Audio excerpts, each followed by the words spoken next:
India level का व्यापार था मेरा, पान मेथी का काम था, सालाना का मेरा करोड़ों का टर्नओवर था। बीजेपी से मैं गुमतू प्रकोष्ठ का जिला अध्यक्ष भी रहा हूँ। तो पहला सरपंच ग्राम पंचायत ताऊसर का सरपंच बना था। कोई बीच गोड़ लाला ने खवाड़िया ने यो करता माने दन बदीजू। राधे राधे, हर हर महादेव, जय गुरुदेव। साथियों, जैसे कि आज मैं एक ऐसे संत के दर्शन करवाने वाला हूं जिन्होंने राजनीति को छोड़ी। बीजेपी के अध्यक्ष थे, उन्होंने अपना अध्यक्ष पद छोड़ा और एक पद पर थे, और साथ साथ ये कहता हूँ करोड़ों की बिजनेस था, वो बिजनेस त्याग कर साधु बन गए। इस कच्ची कुटिया में रहते हैं, जैसे आप देख पाएंगे इस कच्ची सी कुटिया में रहते हैं। उनके मैं दर्शन और सत्संग करवाऊंगा, और साथ साथ उनके जीवन से जुड़ी हुई कुछ रहस्य हम सामने लाएंगे। उनसे गाँव वासियों से, उनके परिवार से, उनकी माता से भी बात करूंगा, उनका क्या कहना है। और साथियों, जैसे धर्म की यात्रा में बहुत सारे कह रहे हैं, अभी वीडियो हमारे पास नोटिफिकेशन नहीं आ रहा है, तो मुझे लगता है बहुत सारों ने बेल आइकन नहीं दबाया है, बहुत सारों ने सब्सक्राइब नहीं किया है। प्लीज़ चैनल को सब्सक्राइब करके हमारी सपोर्ट बढ़ाइए, धर्म की यात्रा को आगे बढ़ाइए। अब उन संत तक चलते हैं। आपने सब्सक्राइब किया भाई क्या? नहीं किया? प्लीज़ कीजिए और शेयर कीजिए, जिससे मेरा हौसला बढ़ेगा और ऐसे संतों के दर्शन करवाता रहूँगा। आपसे और कुछ भी नहीं मांग रहा हूँ, निःशुल्क है सारे वीडियो। आ जाओ, हाँ शेयर कर दो, तब तक शेयर कर दो। अब चलते हैं कुटिया तक। साथियों, यहाँ पर संत भगवान का धुना है, जैसे आप देख पाएंगे यह धुना है, और ये कच्ची सी कुटिया, जैसे आप देख पाएंगे ये कच्ची सी कुटिया बनी हुई है। और यहाँ पर जो करोड़ों की संपत्ति, कई गाड़ियों में एक साथ 4-4, 5-5 गाड़ियाँ शोरूम से निकालने वाले थे, वो एक साथ इस कच्ची सी कुटिया में रहने लग गए। जो बीजेपी के अध्यक्ष और प्रधान, मतलब बहुत सारे राजनीति में अपनी दबदबा रखने वाले संत बन गए। क्या ऐसा कारण था, वो इस वीडियो में आपको मिलेगा।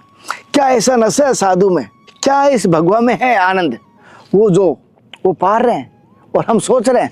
चलते हैं, उन्हीं से जानते हैं। आज आपके अंदाज से क्या हो सकता है कारण? कमेंट बताना। क्या गृहस्थी परेशानी, कर्ज, ये गाँववासियों से क्या हो सकता है कारण? अंदाज जैसे कमेंट करके अगर आपको लगता है बताना, अन्य तो वीडियो में तो मैं पूरा हाल ही बता दूंगा आपको। कुटिया के दर्शन करते हैं। हाँ, जैसे आप देख पा रहे हैं, पूरी ये कुटिया आपको दर्शन करवा रहा हूँ, कच्ची कुटिया है, जैसे आप देख पा रहे हैं।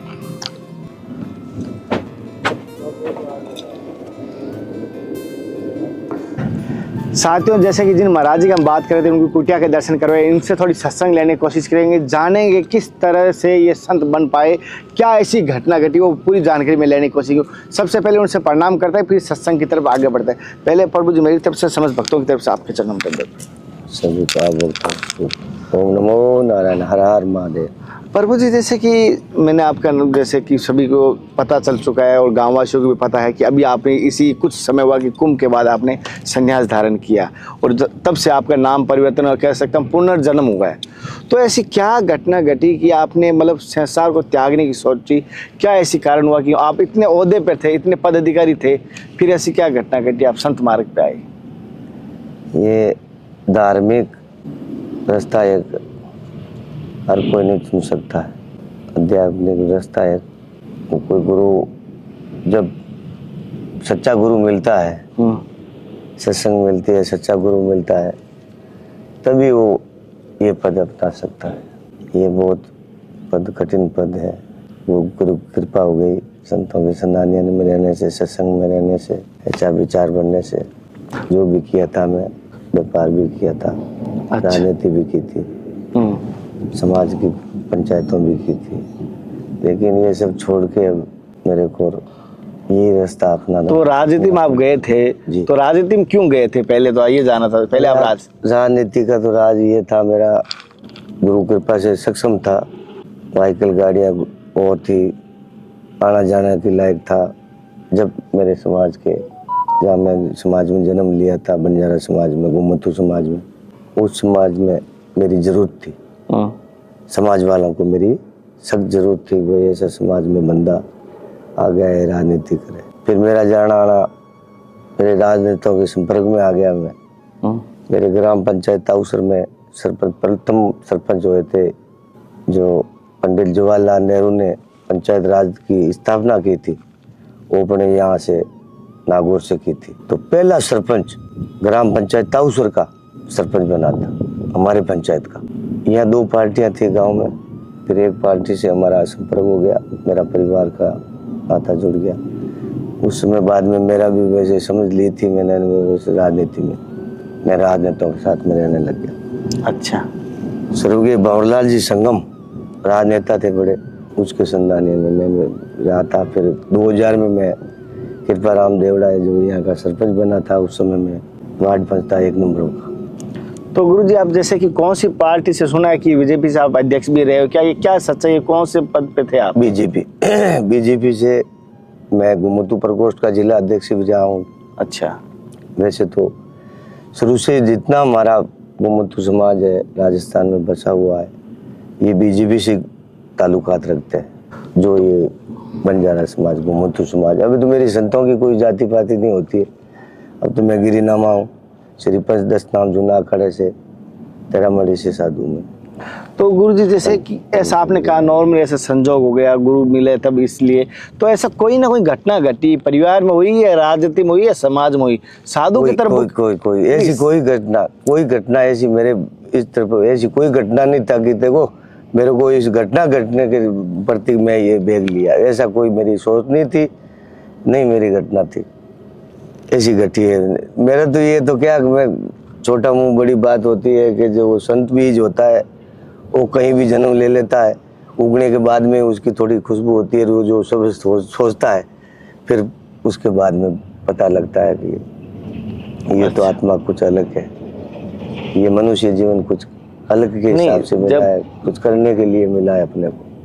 तो संत बनने से पहले आप सबसे बड़ा आपका मोह क्या था, उससे पहले की बात करें हम, अगर आपके क्या तरफ था कि मोह जो सबसे ज्यादा छोड़ने में कठिनाई हुई, संसार की कौन सी ऐसी वस्तु? मेरा परिवार का मोह ही होता है, एक अपने जो कमाई का होता है, साधन जरिया होता है, वही मोह ही होता है। व्यापार का एक मोह ही होता है, बच्चों का एक मोह ही होता है। तो व्यापार मेरा इंटरनेशनल व्यापार था, इंडिया लेवल का व्यापार था मेरा, पान मेथी का काम था। मैं ये काम 2009 से चालू कर दिया था नागौर में, श्री नागनिचय इंटरप्राइजेज का नाम से मेरी फर्म थी। उस फर्म में मैं प्रोपराइटर था। सालाना का मेरा करोड़ों का टर्नओवर था। ये मेरी फाइलें के हिसाब किताब, चार्ट अकाउंट थे, ऑडिट फाइल थी मेरी। अच्छा। कई बैंकों में मेरा अकाउंट था। अभी भी बच्चे कर रहे हैं, लेकिन मैं तो अभी ये बैग लेने के बाद में वहाँ जाके फैक्ट्री में जाके नहीं देखा कैसा व्यापार कैसा नहीं। गुरुजी माफी चाहता हूँ, पर मुझे मेरी गलती हो जाए तो माफ करना, क्योंकि अधिकार से उजाले की तरफ आने के लिए उसे जोड़ना भी पड़ता है, कभी कभी ऐसी सवाल करने जरूरी हो जाते हैं। जैसे ऐसा तो नहीं है कि आपके व्यापार में कोई अनबन हो गई या राजनेताओं से अनबन हो गई, सोचा अभी इसका सामना तो होगा नहीं, साधु ही बन जाता है, झंझट खत्म? नहीं, ऐसा कोई नहीं। आज भी राजनेता है तो मेरे देखो अच्छी बनती है राजनेताओं से। वैसे नहीं, कांग्रेस से मैं ताल्लुकात नहीं रखा, लेकिन कांग्रेस के नेता देखो अच्छी बनती है, पहले से भी मेरी अच्छी बनती थी। अच्छा। राजनेताओं के साथ आज भी मेरा ताल्लुकात वैसा ही है। भेज देने वाले गुरुजी का क्या नाम था? स्वामी श्री महंत चेतन गिरी जी महाराज, उनका आश्रम मोकलसर में है। आप गुरुजी सुना है कि राज राजेश्वरी बने आप? जी, प्रयागराज में आपका संस्कार हुआ, तो राज राजेश्वरी हम कहते हैं संतों की भाषा में। हाँ, प्रयागराज महाकुंभ में मेरा संस्कार हुआ था 26 जनवरी 2025 में। इसी पिछले कुंभ में? क्यों?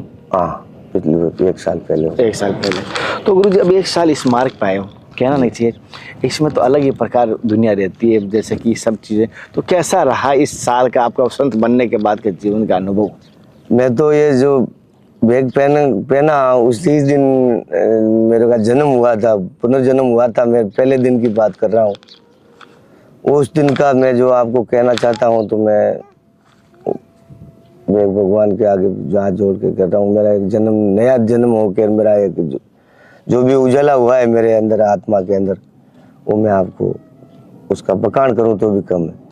तो गुरुजी अब इस संत बने तो आपका लक्ष्य क्या रखा? क्योंकि 2-3 लक्ष्य होते हैं संत बनने के बाद, कोई सिद्धि प्राप्त करने के लिए, कोई शक्ति प्राप्त के लिए, कोई धन प्राप्त के लिए, या अपने मोक्ष प्राप्त के लिए, या जीव कल्याण के लिए, या कुछ अलग ही सोचा हुआ है? मेरा तो कुछ अलग ही सोचा हुआ है।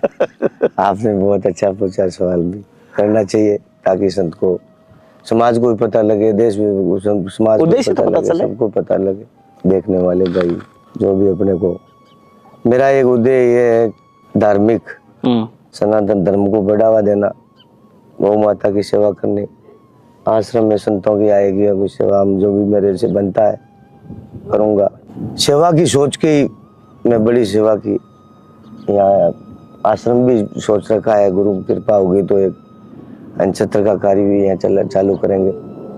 अन्नछत्र चालू रहे हैं यहाँ, अच्छा, गायों के लिए यहाँ छोटा मोटा। देखो गौशाला का भी थोड़ा विचार, नंदीशाला का भी विचार बना हुआ है, ताकि थोड़ा समय आने के बाद में वो भी कार्य करेंगे।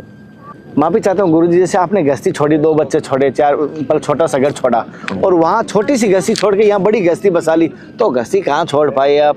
वहाँ अगर छोटा सा आपने कारोबार छोड़ोगे, यहाँ गौशाला, ये सब पड़पन संभालोगे। ये सब कहने की बातें होती है गुरुजी। कि मैं गृहस्थी वो छोड़ दिया यार, गृहस्थ में कुछ भी नहीं है, वो कर दिया यार। लेकिन गृहस्थ कहीं भी जाओगे तो गृहस्थ तो ये रहेगा। हाँ, गृहस्थ कहीं छोड़ते नहीं है, गृहस्थ में ही तो रहना है। गृहस्थ में रह के भक्ति करनी है। गृहस्थ कहाँ है? गृहस्थ किसको बोलते हैं?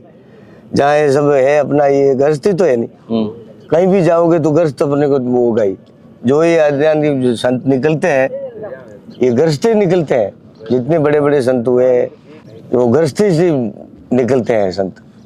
गृहस्थ आपका हो गया, गृहस्थ का हो गया। जो भी मेरे को करना था गृहस्थ का पालन पोषण, वो मैं मेरी जवाबदारी के साथ में किया। एक बच्चे को एग्रीकल्चर से डॉक्टरी BSc करवाई है, 3 बच्चे उनको कॉलेज में करवाई है। बच्चे अभी व्यापार कर रहे हैं आपका। माता पिताजी बैठे हैं, परिवार खुश है, मैं मेरा खुश हूँ। वो सबको परिवार को बोल दिया आप देखो आपके अपने हाल में खुश रहो। मैं मेरा जो करना था वो कर लिया। अब मेरे को किस लालच और दूसरा कोई है नहीं मेरे को। मेरा एक आनंद, भक्ति आनंद लेना है। गुरुजी ने बताया मेरे को उस रास्ते पे चलना है। वापस मुड़ के देखने के ऐसे कभी नहीं सोच आई? मैं तो वैसे सोचने वाले कभी वो निर्णय नहीं लेते। ये बहुत बड़ा अटल निर्णय होता है सनातन धर्म का। मेरे यहाँ मैं आया था तब वापस यहाँ कई गांव वालों, मेरे समाज वालों की पूरे राजस्थान से आके यहाँ भीड़ लगी हुई थी मेरे घर पे।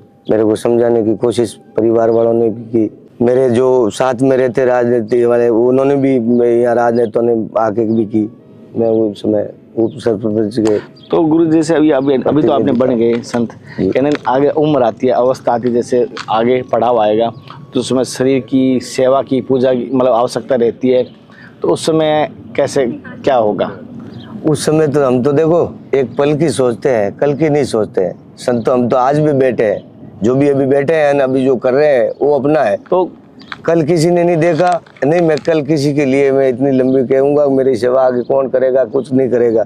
मेरा कर्म अगर जो होगा तो अगर सेवा करने वाले मेरा जगत, ये जो सब भगत होते हैं ये अपने बच्चे सब होता, परिवार ही होता है अपना। जहाँ कहीं रहेगा ये शरीर, कहीं न कोई तो सेवा अगर कर्मों के पीछे होगी। गुरु जी बहुत सारों को कहा है, हम जूना अखाड़े में देखा है, बहुत सारे साधुओं को त्यागों में देखा है, निमोई में देखा है। तो क्या है वो अपने जन्मभूमि में नहीं जाते, ज्यादातर जन्मभूमि में वापस वो कुटिया नहीं बनाते, आश्रम नहीं बनाते। अच्छा वो आप जन्मभूमि में नहीं, जन्मभूमि के पास में ही अपनी आश्रम कुटिया बना ली। ऐसा क्या है? ये गुरु कृपा है, गुरु जी कृपा से मैं यहाँ बैठा हूँ। तो ऐसा तो नहीं कि घर की तरफ मौत ज्यादा था तो इसलिए घर के पास ही बैठ जाऊँ? नहीं, वो मेरा ऐसा नहीं है।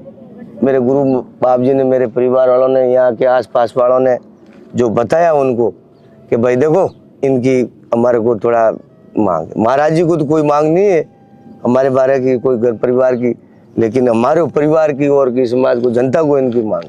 अच्छा। ताकि इन जन यहाँ रखो, यहाँ सेवा करेंगे महाराज जी, यहाँ गौशाला नंदीशाला करेंगे तो भी कराएंगे। गांव वाले लगे हुए मंदिर बना रहे हैं महादेव जी का, श्री ओमकारेश्वर महादेव का, माता जी का।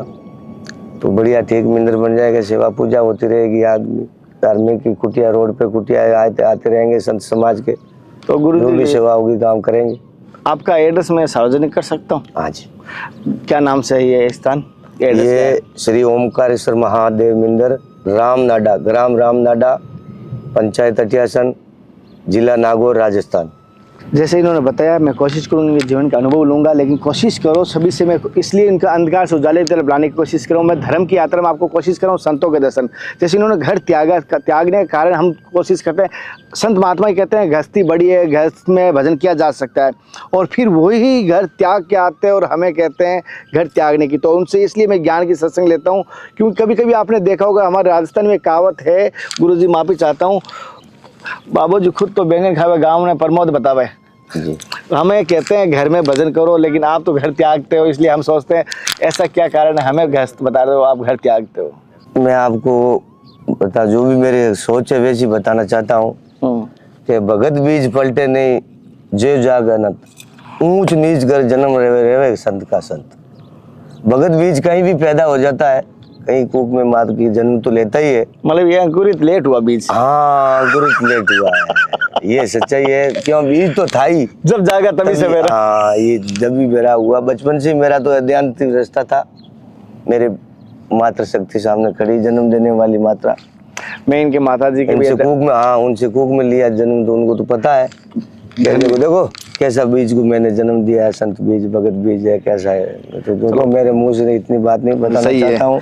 वो तो कहते हैं ना, जो भी, हाँ जो भी हुआ मेरे से कर्म। गुरुजी मारवाड़ी में कहावत है कि मार संवारे बेटो कौन संवारे, गांव संवारे जन। गांव भी संवारेगा। गांव में वालों को, आपको देखो गांव वालों से चर्चा करना मेरे, मैं जरूर करूंगा। जी आपको गांव वालों को, बूढ़ा बुजुर्गों से चर्चा करवाएंगे। साथियों, जैसे महाराज जी सत्संग ली किस प्रकार लगे, इन्होंने अपने जीवन का अनुभव बताया। मैं कोशिश करूंगा गाँव वासियों से सबसे अनुभव लूंगा। अगले दर्शन और सत्संग फिर मिलता है, तब तक जय हिंद, वंदे मातरम, हर हर महादेव, हरे कृष्णा। हे नाथ, हे मेरे नाथ, मैं आपको भूलूं नहीं, जय गुरुदेव। साथियों, कोशिश करें 3 घरों में कभी खाली न जाए। कौन कौन से याद है मैं बता देता हूँ। पहला गुरु के घर, दूसरा बहन के घर, तीसरा देवताओं के मंदिर। मैं तीसरे पे रखता हूँ देवताओं को, ध्यान रखना। लेकिन बहन के घर भी खाली नहीं जाना चाहिए, भाव की फूल की पंखुड़ी ले जाओ, ये ध्यान रखें। गृहस्थी जीवन के लिए कहूँगा।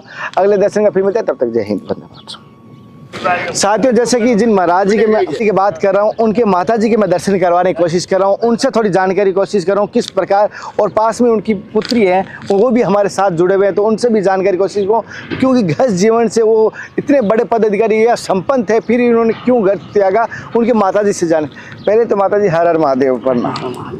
माता जी, आपका शुभ नाम क्या है? शायरी। अच्छा, तो आपका लड़के जैसे साधु बने हैं, हाँ। आपके लड़के ही हैं? लड़का। तो कारण क्या था कि साधु बने? क्या आपके कोई ऐसे घर में परिस्थिति थी या आपको पहले से पता था ये साधु बनेगा? बारी भरतो साधु पड़ा मी भरतो वा। अच्छा। आज अट्टे तो आज अट्टे तो आज अट्टे तो आज अट्टे।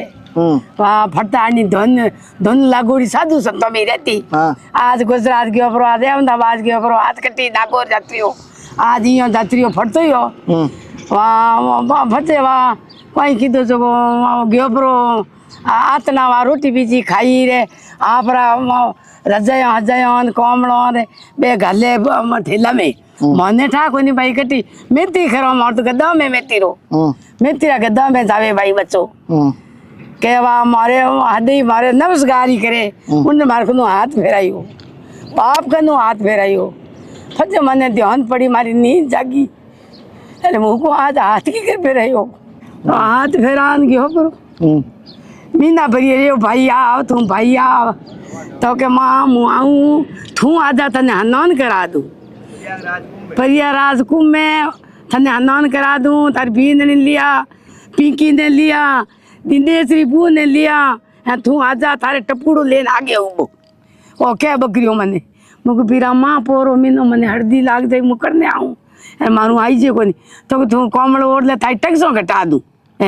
तने तू आगे थारे टप्पू लेने उभो रहूँगी और 15-20 दिन तो क्या बकरी मुँह फोन कर बकरी पीरा अबे आजा हम आऊँ ए पीरा अबे आजा तू मारू आई जे कोनी थारी बीन पोतारी बू घनी के हैंगदन ए बूढ़ी माँ हल्ला पी ओ बूढ़ी माँ पापू आवेला कोनी उन्हें भगवान को कोई हो जाई पोतारी बीन ने पिंकी ने कह पिंकी अपी हलो माँ ने बूढ़ी माँ हलो दिनेश के बूढ़ी माँ हलो हालता मुझे भाई छोड़ो ही मोड़ो पड़ने हलो जते तो भगवान ले लिया ने फोटो छाट दिया मैं मारे तो वापस घर के भी गंद हुई थी वहाँ। जैसे कि पिंकी, जैसे मैं देखो माता जी का आपके ये कंगन पहने हुए और जैसे ये टिक्की लगाई हुई, क्या ऐसा लगता है जैसे कि बंजारों में ऐसा होता है कि आप ये बंजार हो क्या? यस। अच्छा, बंजार आपने नहीं पहना ऐसे? मम्मी नहीं, मैंने नहीं पहना। क्यों? अब धीरे धीरे रीति रिवाज छूटता जाता है। आप रीति रिवाज छूट जाता है। मॉडर्न जमाना आ गया तो आपने सब जमाने टिक्की कुछ नहीं बनाया? कुछ नहीं। बंजारों में ऐसे टिक्किया विक्किया बनाते हैं, नसान बनाते हैं, तो आपने कुछ नहीं बनाया? नहीं। ये तो जैसे कि इतना छूट गया, तो एक चीज मैंने देखा पहले बंजारों में जैसे लड़की देते थे तो पैसा लेते थे, सुना है, माँ भी चाहता हूँ कोई अगर सुन रहा है, आज भी है क्या ऐसा? है ऐसा है कोई है यहाँ पे कोई नहीं। हमारे परिवार में नहीं है, हमारे समाज में अभी भी है। जबकि काफी बार ऐसी मीटिंग वगैरह रखी गई समाज की कि भाई ये दहेज प्रथा को बंद कर दो, बेटियों के पैसों से कुछ होने वाला है नहीं, है ना, नरक में जाओगे तुम। पर ये लोग समझते ही नहीं है। अच्छा। क्यों नहीं समझते? अनपढ़ लोग समझते ही नहीं है। अब जो आजकल हमारे जैसे जमाने में पढ़े लिखे बच्चे आ रहे हैं तो वो समझ रहे हैं, पर अब जब सब कुछ समझाना मुश्किल। आपके पापा ने शादी करवाई आपकी, आप तो लड़की थी, क्या पापा ने पैसे लिए थे क्या? नहीं। सच्ची सच्ची बताया? नहीं लिए एक फिर भी पापा की बेटी जगह पक्ष लगा तो मेहंदी रुपये को लियो नहीं, मेरे अलावा आप किसी और से भी पूछ सकते हो कि भाई इसके पैसे लिए, तो वो आपको जवाब मिल जाएगा। वो नहीं पूछ लो। अच्छा, मेरे पैसे और पापा नहीं ने लिए। जब आपकी भाभियां लेके आए क्या पैसा दे के लाए? एक नहीं एक मेरे भाई की सगाई हुई थी पहले, वो सगाई इस वजह से छूट गई कि उन्होंने बोला था भैया जी ने कि भाई हम तो मैं हमारे बच्चे के पैसे लेंगे, तो मेरे पापा ने बोला कि मैं ना तो पैसे देता हूँ और ना लेता हूँ। भाई मेरी भी एक बच्ची है, मैं ना उसके लूंगा, और मेरी फैमिली में जितने भी बच्चे हैं ना मैं उनके लूंगा, और ना मेरे जितने भी बहू लाऊंगा घर में, ना आपकी बीन ने रुपया दिया। अच्छा मैं खुद ही दूंगी, तो लोग घरे आंधी बाप थी तारी काली गाँव। अच्छा, हाँ लोग कह रहे हैं इनको, इनका पैसा लो, पैसे इनको परिवार वाले बोले इनका पैसा लो। अगर आपको मतलब पैसा लेते तो कैसा लगता? मुझे बहुत बुरा लगता। बुरा लगता। मैं इस चीज के खिलाफ हूँ। अच्छा, ये कहीं कहीं पड़ता है, सभी में नहीं है, बंजारों में, कुछ बंजारों में या कुछ समाज में भी कह सकता हूँ, ये बेटी देना और पैसा लेना, यानी मैं तो कह सकता गलत है। गलत है। बेटी के पैसे खा रहे, बेटी को बेचने का काम हो गया। एक तरह से बेचने का ही काम हो रहा है। बेचने के काम। अच्छा, जैसे इन्होंने बताया, ये कुछ समाज में अभी भी है, इसको रोकना चाहिए। और बच्चा कितनी शर्मिंदा हो रही है, जैसे पिंकी ने बताया कितनी शर्मिंदा होती है, कैसा लगता है बच्ची को। आप भले ही कैसे ही करके पैसा लेके ऐश कर सकते हो, लेकिन आपकी बेटी रोएगी तो बेटी एक जीवन भर पिता को बदुआ ही देगी, फिर तो ये कह सकते हैं। बदुआ देगी। अच्छी बात है। अगर थाने कोई बेच दे, थाने को दोरी लागे लगे भाई लगे।